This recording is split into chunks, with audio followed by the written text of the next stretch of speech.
Halo Sobat Awam dimanapun kalian berada. Kembali lagi bersama kita bertiga tentunya di channel Bumi Nusantara. Dan masih dalam program obrolan tidak santai yang sementara berganti nama menjadi obrolan santai banget. Karena apa?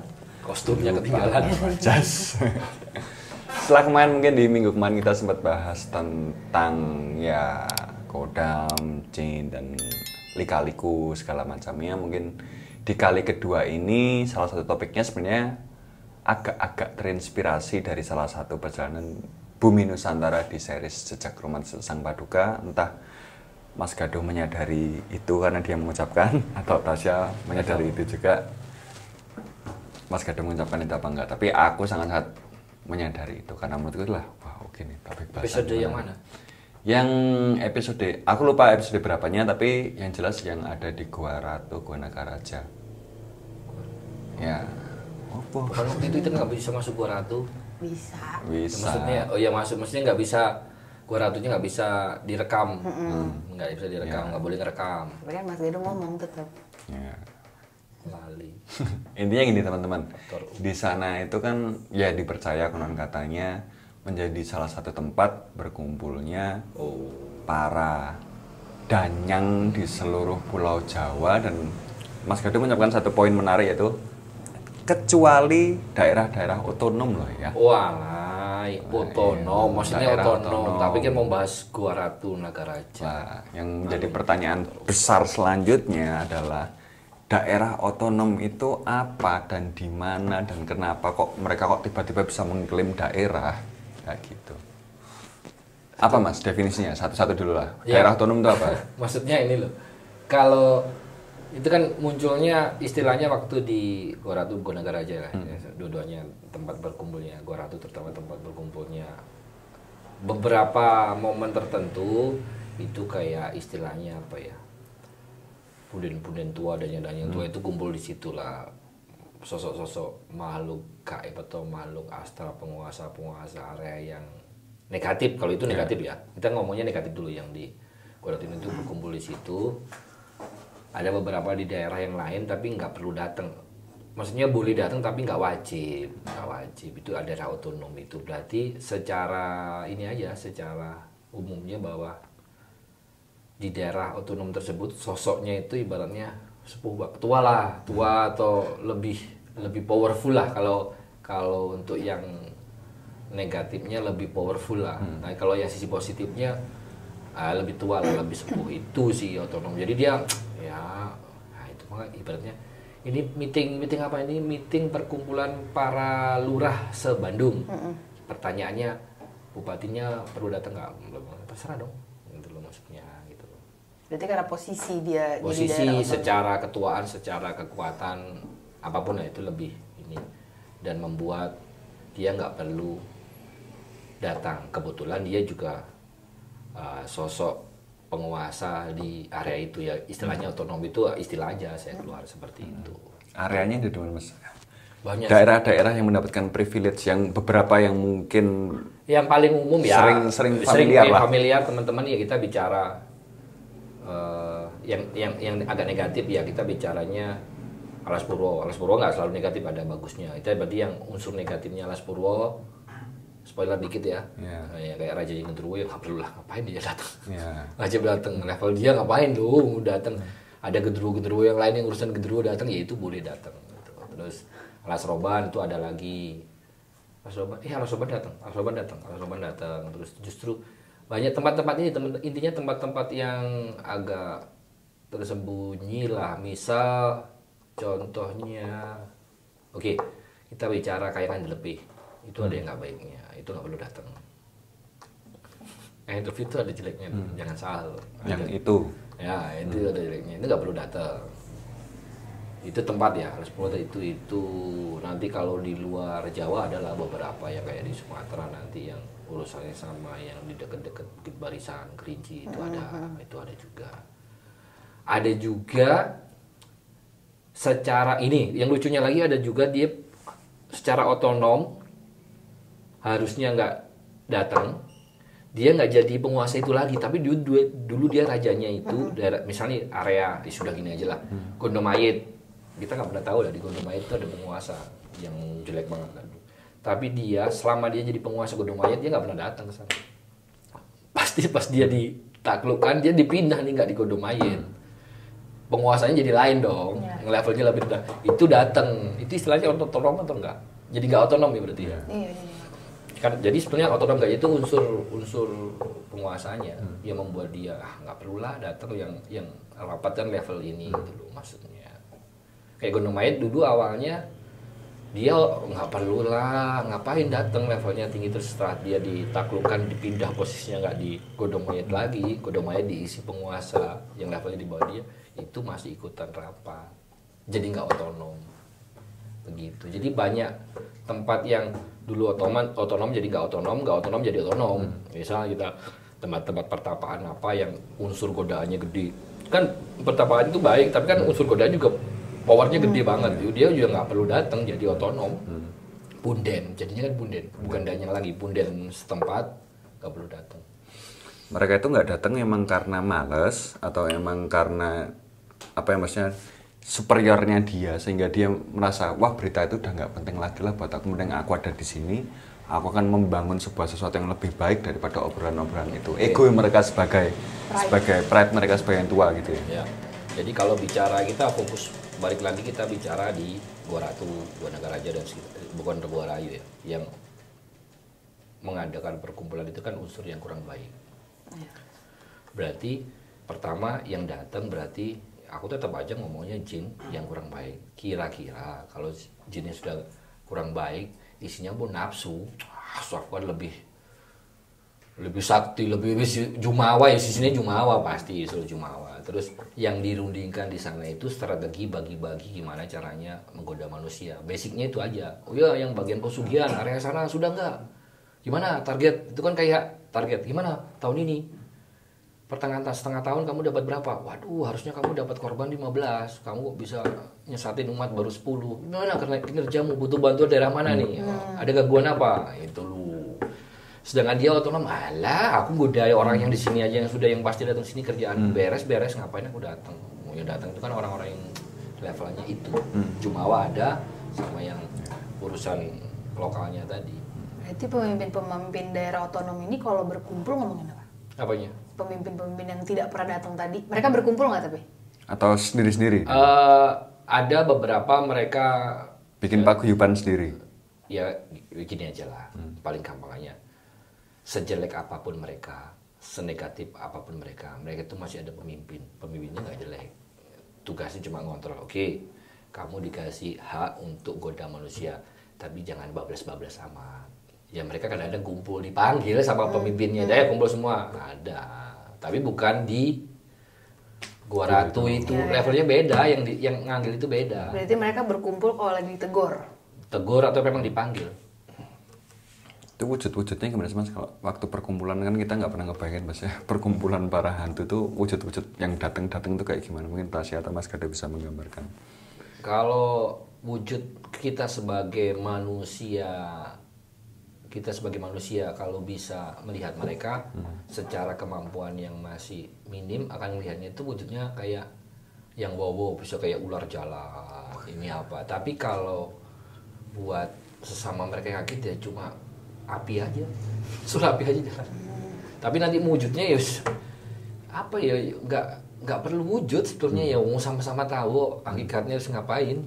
Aslinya kamu apa sih? Api. Ngapain macam-macam sosok jadi cewek cantik. Karena cuma paling mudah menggambarkan karena misal nih Mas Genta, misal kalau ke Godong Mayit yang jelek, Godong Mayit yang udah dipindah itu sosoknya itu kan orang mengenalnya dia perempuan gini, kostumnya gini. Wah, paling gampang menggambarkannya wujudnya nanti perempuan berbondong-bondong diiringin binatang apa misalnya gitu. Itu kan kita. Aslinya mereka ya nggak berbondong, cet nyampe bos. Kan cet nyampe. Tapi kok api sama api bisa saling kenal, bisa niteni gitu loh maksudnya. Dia kan tahu mereka punya nama lah, punya unsur. Meskipun itu api. Iya. Hakikatnya kan api. Basicnya kalau berarti kan bicara kita bangsa kajiman, bangsa jin tuh api. Cuma jadi tahu ini unsur api, ini api tapi si ini tahu, mereka saling tahu lah. Kalau ranahnya itu ya wis ranahnya kode etik. Tapi mereka masih mengganggu mas? Atau ya udah biarin si anak buahnya gitu? Karena yang tadi yang berkumpul kan anak-anak buahnya nih, kamu udah makan korban berapa? Nah, si rajanya ini masih mengganggu nggak? Masih ngikut, sok-sokan ikut, ngambil area sini, masih kan jumawa sifatnya. Jangankan gini, misal nih, dulu dia penguasa Gondomayit, jelek ya ditaklukkan ngaku-ngaku, sudah lah aku mau jadi bangsa Kajiman yang menjadi yang baik lah unsurnya. Karena sifat dia masih basicnya masih jelek, kadang-kadang masih kepleset, balik lagi ditegur, balik lagi ke Gondomayit. Wah, aku dulu penguasa sini, aku juga pengen goda. Itu makanya nanti yang kita ngobrolin sebaik-baiknya jin pasti tiap berapa menit hilap terus. Maksudnya itu sama, hati-hati makanya. Tapi ini untuk membayangkan ya Mas, sebuah ekosistem dunia jin ya, kita sama-sama membayangkan maksudnya. Ketika bangsa jin yang gelap, hitam, negatif ini mereka berekspansi, melakukan ini itu menyesatkan gitu. Nggak usah takut dengan pertanyaan. Enggak. Aku lagi mencerna. Kayaknya takut banget loh. Aku lagi mencerna. Katanya Mas Genta kan metafor. Terus bangsa-bangsa yang baik, yang positif itu pada ngapain? Masa cuma diem aja, maksudnya gabut banget loh. Maksudnya yang lain aja beraktivitas, mereka cuma diam gitu. Sebenarnya jawabannya ada di sequel buku Bumi Nusana. Yang harusnya ditulis sama Genta gak usah dimasukin. Udah, itu jawabannya gitu. Jadi sebenarnya dua-duanya itu punya perpanjangan. Jadi ini spoiler dikit lah. Sampai unsur, jadi jangan melihatnya yang cuma di Gua Ratu kumpul meeting, bahkan sampai secara general itu paling gampangannya unsur jelek itu perpanjangannya sampai tingkat desa ada, unsur baik itu juga perpanjangannya tingkat desa ada gitu loh. Mereka dibolehkan.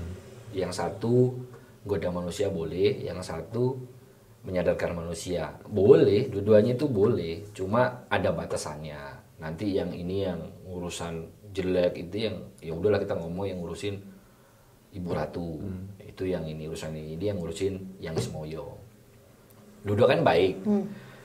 Kalau terlalu nanti over, yang di bawah ini over, ini biasanya negur. Cuma yang semua nggak pernah turun. Biasanya Ibu Ratu turun negur. Ya sudahlah, kan sudah batas musik ini, tegur, sudah berhenti. Kan yang indikasinya apa? Biasanya sampai level desa atau tingkat itu kalau sering ada pagebluk terus, itu indikasi sebetulnya kalau kita untuk beberapa orang yang tahu itu selain memang ada wabah, itu ada unsur lagi konflik, gak beres-beres, konfliknya mereka beres-beres, kayak over gitu lebih. Kan sebetulnya batasannya simpel gini ya, oke kamu boleh, ini paling gampang gini, pemilihan kepala desa lah, kan enak banget pemilihan kepala desa itu kan sebetulnya ada 3 unsur. Ada 3 unsur yang di daerah itu kan ada unsur cikal bakal, terus kalau yang baik itu paling gampang kita menamakan ya wali desa lah, wali kutub apa. Tapi unsurnya ini ya kajiman juga ya, kajiman. Kajiman cikal bakal ini bangsa manusia. Jin. Kajiman itu bangsa jin itu yang kita paling gampang kalau di manusia kayak wali kutub lah gitu aja, wali desa lah. Kalau cikal bakal itu duduk dari manusia yang babat desa, yang sudah orang babat desa kan sampai bahnya yang akhirnya duduk selengnya atau mau meninggal mau apa didudukkan di desa itu. Yang satunya lagi nanti danya yang sudah berarti urusannya kan pemilihan kepala desa kan ngontak 3 ini. Nanti terserah nih kita mau pakai power mana. Misal ada si A, aku mau pakai power danyang, udah goda danyang yang goda ke itu kan. Yang si B aku mau pakai power wali desa itu, wali kutub itu, udah boleh. Kan sudah dipesen kalau sudah orang pakai nganut yang ini nggak boleh goda, ini tuh masih ngerancu. Misalnya udah musuh udah di kubunya wali kutub, singdanya masih kalau bisa dua-duanya calon kepala desa ikut aku. Udah jelas batasannya, ditabrak, udah ini nggak terima, nabrak sini juga. Karena sebaik-baiknya kajiman kan masih ada yang tadi jumawa, atau tabrak, rancu akhirnya brang-brung akhirnya efeknya ke desa. Tuh. Belum lagi teluh-teluhan, santet-santetan, wah ruwet lah akhirnya.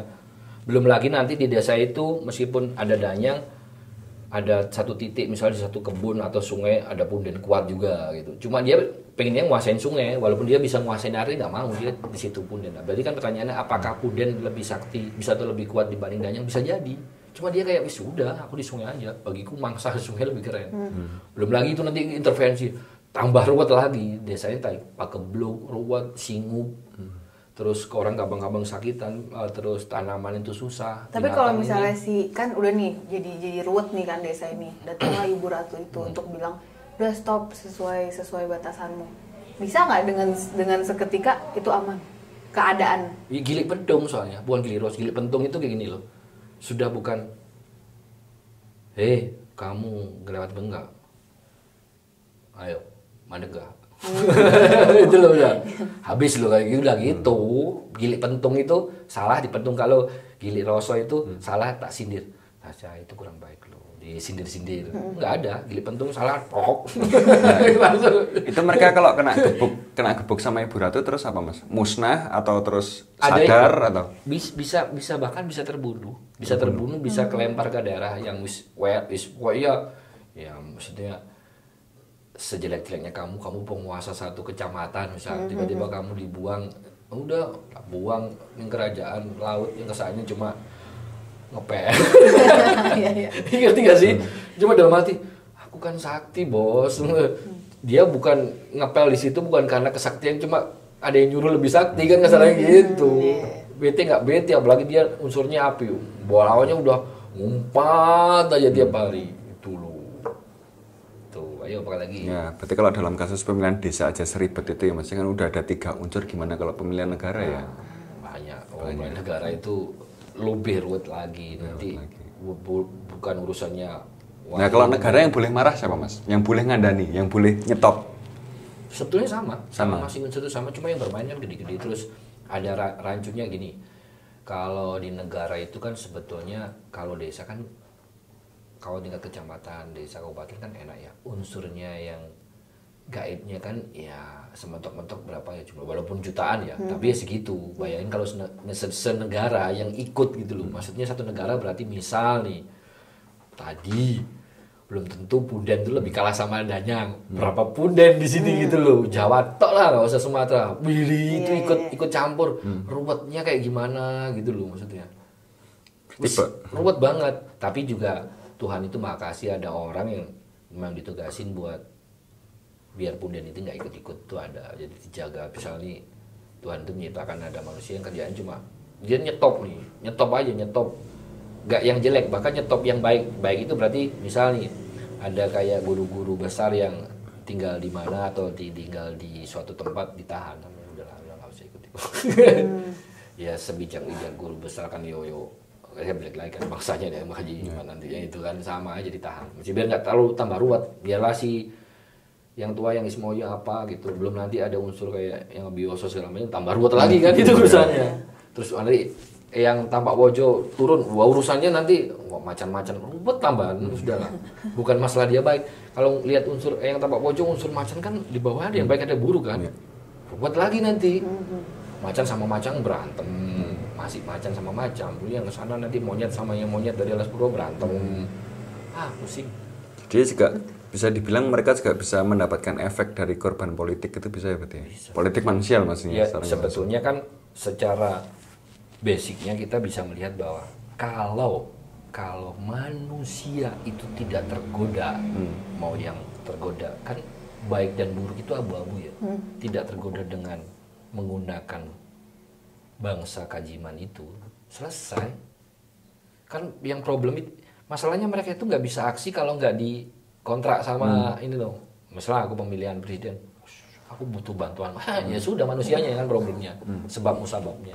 Oke, aku tiba-tiba barusan terlintas sesuatu yang mungkin cukup menarik. Terlintas sih bahaya. Berbicara tentang daerah otonom sekarang kan ya Indonesia, saya tidak bicara Nusantara, Indonesia berarti masa sekarang sedang rame-ramenya nih bahwasanya ibu kota akan dipindahkan ke suatu tempat bernama Nusantara itu. Lah itu secara spiritual itu ribetnya seperti apa Mas? Ribetnya itu ya memindahkan beberapa penjaga di pulau-pulau yang lain dipindahkan Nusantara ke ibu kota baru, itu aja simpelnya. Jadi sebenarnya ada yang bekerja juga dalam artian beberapa orang yang memang ditunjuk untuk ya mungkin bisa dikatakan negosiasi lah di punden juga, mau yang baik yang buruk untuk dipindah ke sana. Berarti ya tapi mereka dengan sukarela nggak? Oh ya udah karena ibu kota di sana aku pindah ke sana, atau perlu sampai yang tuanya turun pindah sana? Ya pertanyaan kan balik lagi kan siapa yang disuruh. Kalau ya Mas Genta misalnya saya berangkat mungkin bisa jadi tapi 1000 tahun baru mau pindah gitu loh maksudnya. Ya maksudnya yang berangkat ya orang yang mumpuni Tasya, maksudnya yang berangkat itu udah ya dia komunikasi dengan para guru besar itu sudah sih ya rapat, jadi dia rapat kayak seolah-olah rapat.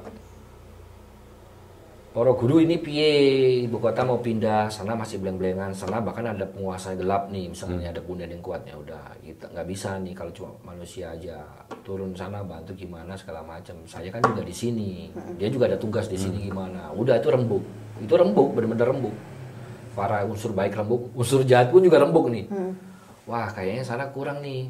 Kalau kurang ditanam sana nanti korupsinya kurang kenceng nih bos, gitu misalnya gitu loh, itulah. Udah berangkatin berarti, ya udah sana cabang sana siapa ini? Ada nih yang selatannya, yang tengah cuma ini aja. Wah pokoknya kurang tinggal berapa dia anak buahnya? Tinggal 10. Gila lu, yang korupsi bisa 1 juta orang di sana.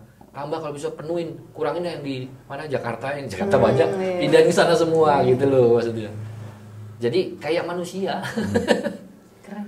Ya, berarti spiritual di Jawa, maksudnya bangsa kehidupan di Jawa sekarang mungkin lagi mengalami fase-fase galau ya, akan meninggalkan pulaunya. Jadi kalau buat para ASN yang lagi bingung, galau dipindahkan ke ibu kota negara Nusantara yang baru, Tenang, banyak teman juga lagi bingung nih, lagi enak-enak, yang biasanya nongkrong di mungkin apa itu kalau di Jakarta Coffee shop? Ciliwung. Ya, yang lagi nongkrong di apa? Hiburan Kuburan malam Gajah Mada. Aduh, sudah enak di sini, Bos. Di sana nggak ada tempat dugem, Bos. Aku godainnya pindah dia, nggak bisa. Ke sana kurang tarik. Belum dari Jawa Barat, dari Bandung sini udah berangkat ini muter. Jadi bukan hanya manusia berbondong-bondong ke sana. Yang udah di sana tetap di sana berarti. Kurang toh. Oh, iya. Tapi ada tetap. Tidak menutup kemungkinan yang dari sana itu misalnya nih ada yang sepuh yang baiknya, dia kan harus masih di sana tapi pindah titik gitu. Misal titiknya itu yang dipakai bumi Nusantara dia geser. Kayak ya kan dia harus tetap tempat yang rahasia, yang sakral. Kalau sudah jadi tempat umum, sekarang jadi tempatnya dia apa? Jadi tugu. Yang dulu hutan, ya pindah dong. Tempat yang hutan, tenang, telaga gitu. Tapi Mas dan dia gampang banget akses Masian. Udah gitu soalnya gitu. Sesimpel itulah. Dan mereka bertransaksi ke pulau-pulau lain juga mungkin aja. Gimana? Bertransaksi ke pulau lain, transfer ke pulau lain. Oh iya. Pindah. Ya di kawan-kawan juragan deh, Bos. Jadi jangan kaget ya teman-teman kalau misal besok di masa mendatang kalian akan tiba-tiba melihat sesuatu yang baru dari dunia lain itu ya. Terus inilah transmigrasi. Gini aja, misal sebetulnya nggak usah terlalu ini ya. Nggak usah terlalu yang mulu ibu kota negara. Teman-teman coba cari fenomena misal dari mulai puluhan tahun sini itu sering lihatnya kita itu pewujudannya buaya kasarannya ada wujud yang gangguin di sungai buaya, tiba-tiba dari mulai 10 tahun lalu sampai sekarang itu nggak ada, isinya macan ya udah itu aja Transmigrasi itu buaya ya. Depak kalau nggak dikalahin dulu minggir, maksudnya ada buaya tapi biasanya sebab akibat macannya di sana diusir juga nih cari tempat. Nah ini nih kayaknya level di bawah ini kalah sama kan mereka itu ya jumawa banget kan, apalagi yang jelek bener-bener yang wah saling rebutan gitu loh. Jadi itu jangan bingung teman-teman lo otot-ototan enggak, dulu itu buaya kamu dua-duanya benar. Cuma sekarang jadi penguasanya macan, buaya kemana nggak tahu, mungkin pindah kemana juga gitu loh. Itu kejadian di Jakarta dulu ada situ Gintung namanya. Terus dia bocor atau apa gitu, dulu dibilang di situ ada buaya putih. Sekarang karena itu situ kosong, ya buayanya nggak ada dan nggak ada apa-apa juga di situ. Ya itu. Berarti itu bukan transmigrasi, emang dia berpindah karena tuh situnya udah nggak ada. Iya. Ya maksudnya gini lah Tasya, aku nggak usah jauh-jauh. Aku terkenal di sini adalah siluman buaya. Ikan wujudnya itu kan wujud yang ditangkap manusia ya, buaya yang selalu identik dengan air. Nggak ada air. Kira-kira keren nggak? Kalau wujudnya gitu loh. Ya maksudnya sawah. Kan proses dia mewujudkan buaya itu harus didukung dengan bagaimana manusia saat datang ke tempat itu gila rawa, ada air-air. Maksudnya datang lapangan golf. Maksudnya ya dia kan paling gampang masuk ke rasa ketakutan imajinasi manusia. Terus lapangan golf. Ya paling gampang dia akhirnya mewujud apa? Candy. Gitu kan. Jadi gitu kan gitu loh.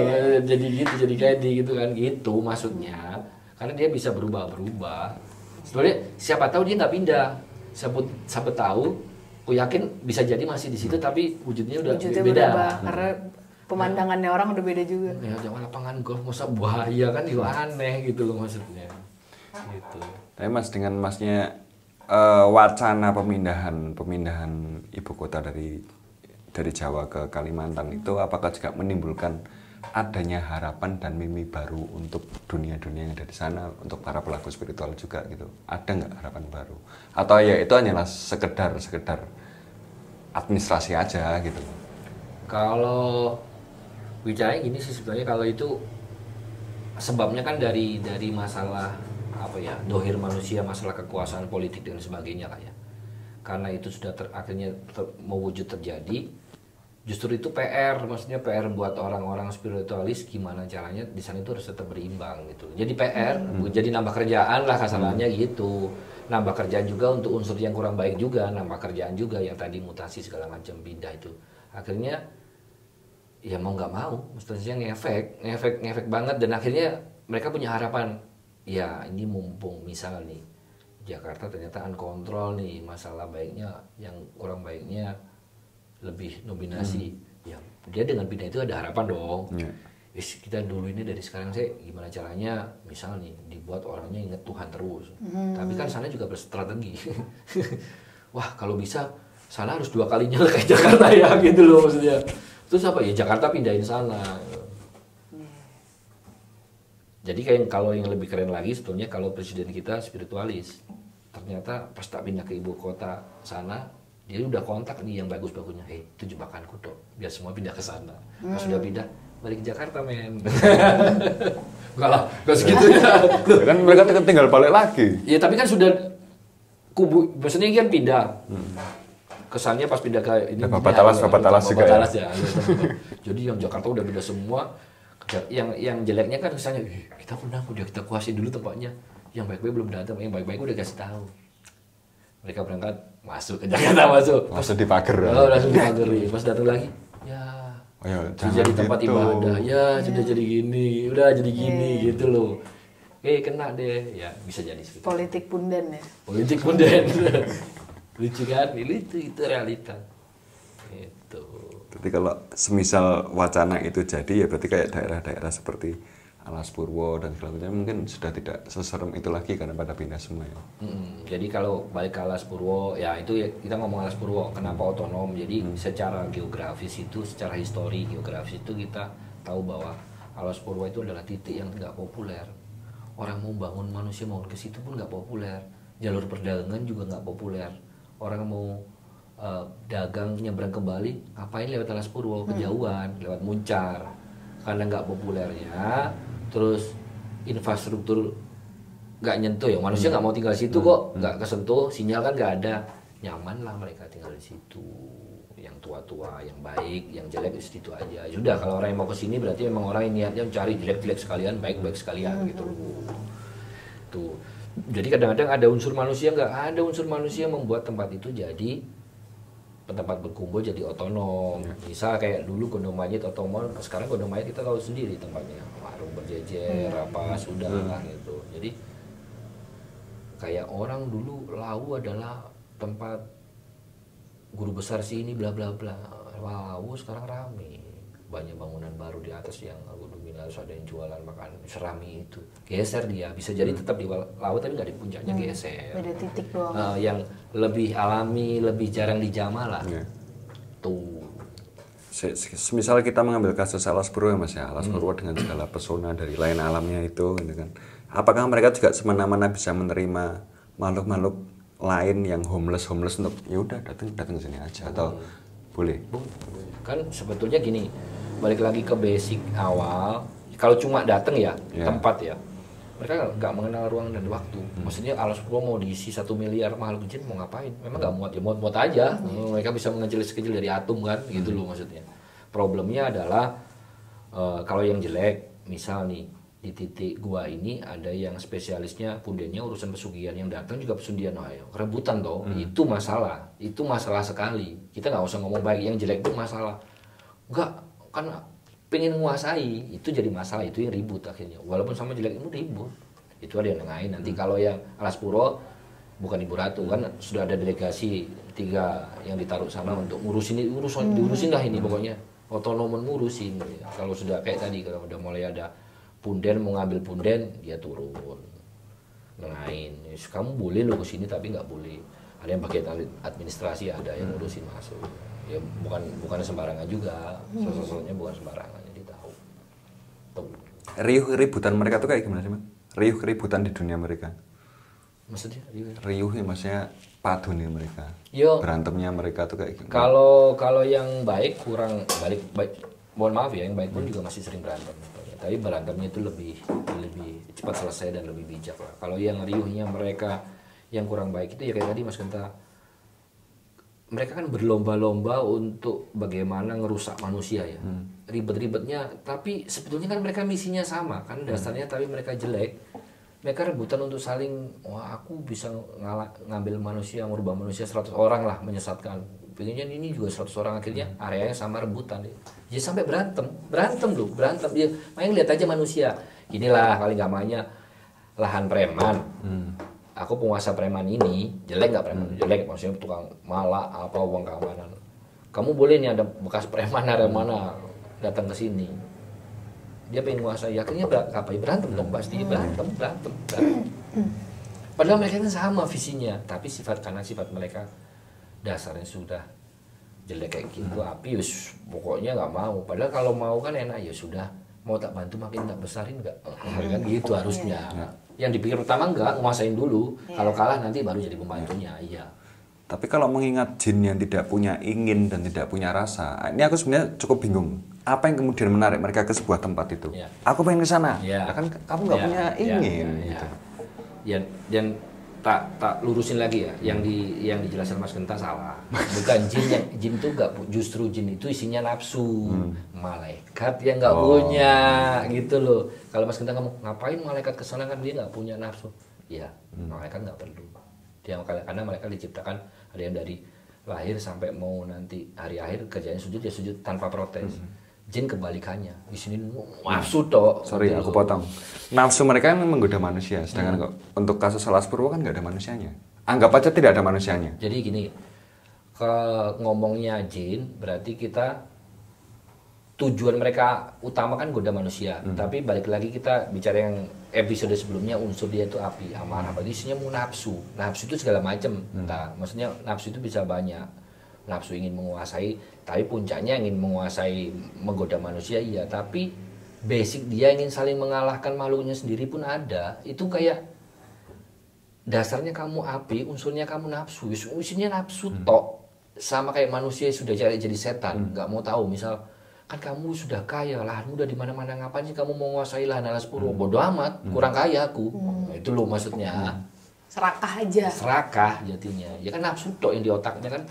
Pokoknya pengen nguasain, dipikir, buset bos, kamu udah nguasain satu Jawa Timur, Alas Purwo kan biarin nonton, gak mau, kalau bisa bawa aku juga. Sampai dia kejegor kalah, ya udah bos, aku ampun, Alas Purwo otonom gitu doang. Tapi kalau dia berhasil menguasai itu, Mas, kan dia pasti selalu pengen menguasai setiap tempat nih. Dia bakal jadi si yang tadi tua-tua di daerah otonom itu nggak? Bisa jadi, cuma satu jangan ingat, tadi kan ada yang kontrol sudah. Itu juga nggak dia, dibiarin, tapi maksudnya gini, dibiarin itu selama nggak terlalu, sebetulnya kontrol itu kan fungsinya untuk masalah kehidupan manusia kan, sebetulnya kehidupan manusia. Tadi kalau nggak terlalu ngefek biasanya dibiarin. Tapi kalau sudah ngefeknya nanti ke, misal nih berantemnya mereka itu jangan selalu efeknya bisa ke yang mungkin kayak imbasnya kalau sekitar itu ada ladangnya kayak gampang busuk semuanya, itu ngefek. Itu harus turun, mau nggak mau turun gitu loh.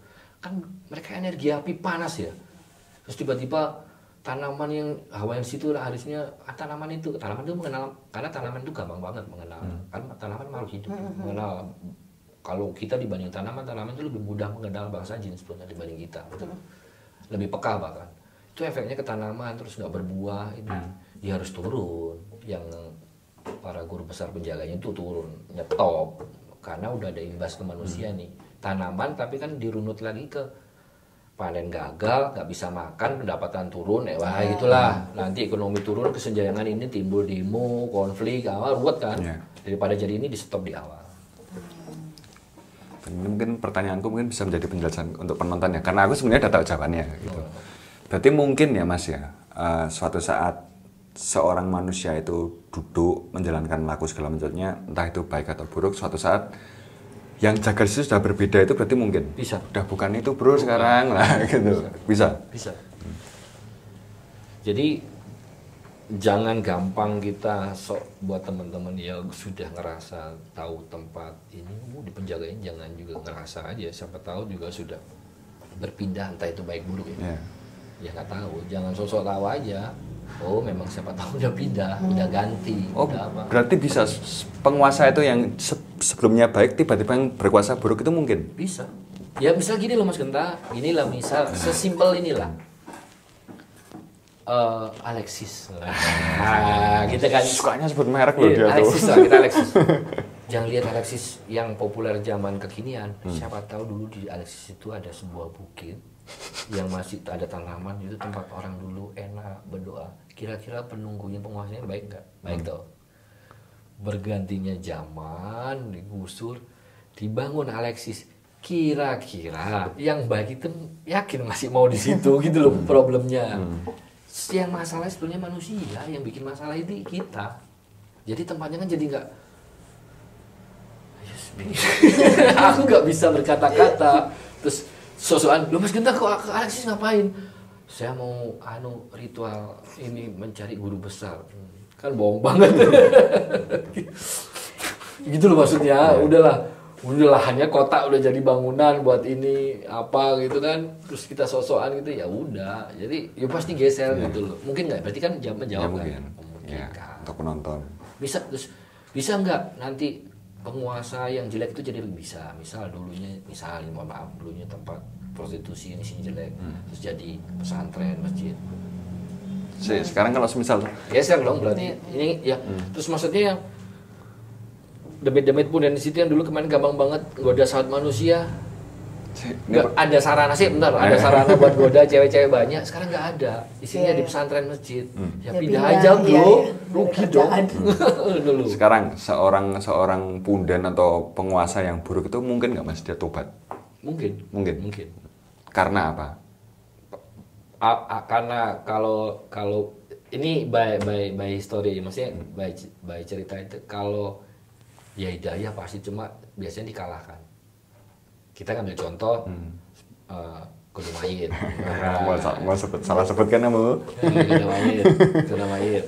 Kudu Mayit itu kan dulu basicnya kan ya jelek, punden di situ, punden lah kita, punden di situ kuat, strong tapi kurang baik, dikalahkan, dipindah ke tempat lain baik gitu loh. Terus yang di Selat Sunda, ujung kulon ke sana, basicnya jelek, dikalahkan jadi baik, tapi nggak baik banget terus, masih sering yang bandel lagi, harus dikalahin lagi terus, dan itu berlangsung sampai sekarang terus-terusan, harus ditaklukin. Jadi kayak dia, ya aku ngakuin kalah, ya nurut, tapi dalam hati masih, aku mau belajar lagi, itu. Salah satu contoh tokoh populernya siapa Mas? Apanya? Salah satu contoh tokoh populer. Gini aja, kalau contoh populernya kan satu aja. Ya satu aja. Nanti kalau di itu kan mau ditulis di sequel ya bukunya. satu aja. Inilah kalau di Kudu Mayit, Dewi Serenggi, dia dilempar sekarang di Selat Bali. Baik, Dewi Serenggi sekarang balik. Baik Dewi Serenggi baik sudah baik. Tapi yang di Selat Sunda itu bandel.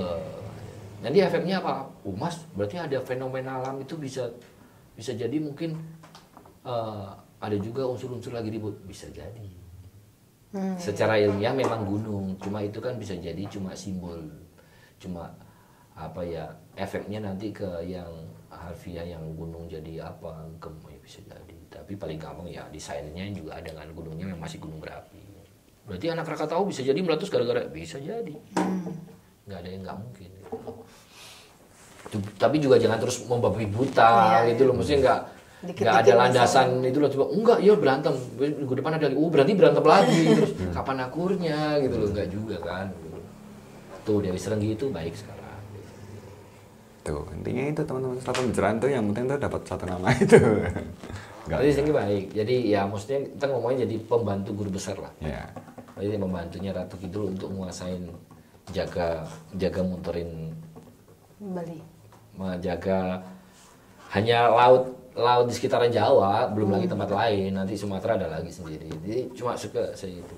Belum lagi yang pembantunya ditaruh di tidak. Kerjanya ngapain? Cuma bengong. Kasihan ya.